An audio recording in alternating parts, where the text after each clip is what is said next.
In this video, we will discuss grading volumes. If you'd like to follow along with this video, please open the file gradingvolumes.dwg located in the training folder as discussed in the Working with This Dataset video. Grading objects can automate volume calculations. If we go ahead and select our grading object right here, and we navigate to the grading group properties, you'll notice if you navigate to the properties palette, it immediately shows you the cut, fill, and net volume that you have defined by this grading group and the volume-based surface. And will update dynamically if you make any edits to your grading objects. If you wanted to copy this and paste it into another application or inside AutoCAD, you would simply right-click, choose Copy All, and then Control-V and paste it into another application. There's also the ability to go to the Grading Volumes tools. Let's go ahead and add in the group that we want to work with. Click OK, and you can basically see the same exact volume calculations we just saw in the grading properties. However, what's kind of nice about the Grading Volume tools is it does allow you to play around with your grading objects and your site and raise or lower them by specific values. If we go ahead and select Entire Group, you can actually then lower or raise it by a specific value.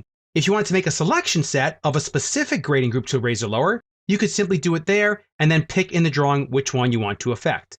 Let's go ahead and pick Entire Group, and let's just raise it by 1 foot. We'll pick the Raise command, and you'll notice that the grading object will update automatically, and it'll show you what that new volume is. You want to be very careful with this tool though, because as you can see, it can mess up your surface quite a bit here. There's also this really cool tool called the Automatically Raise Lower to Balance the Volumes tool. This one you most definitely want to be careful with.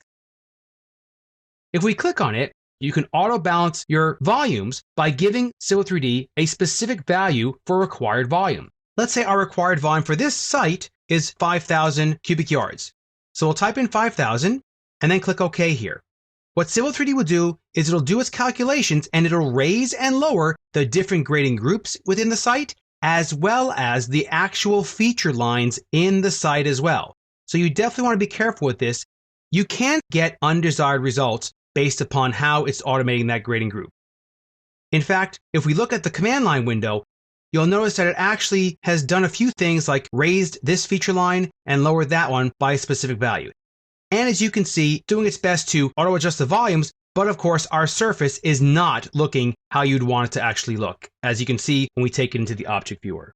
So it's a pretty cool tool, just be careful with it, and typically you'll use your feature line edit tools as well as the grading editing tools to automate the volume calculations that you need.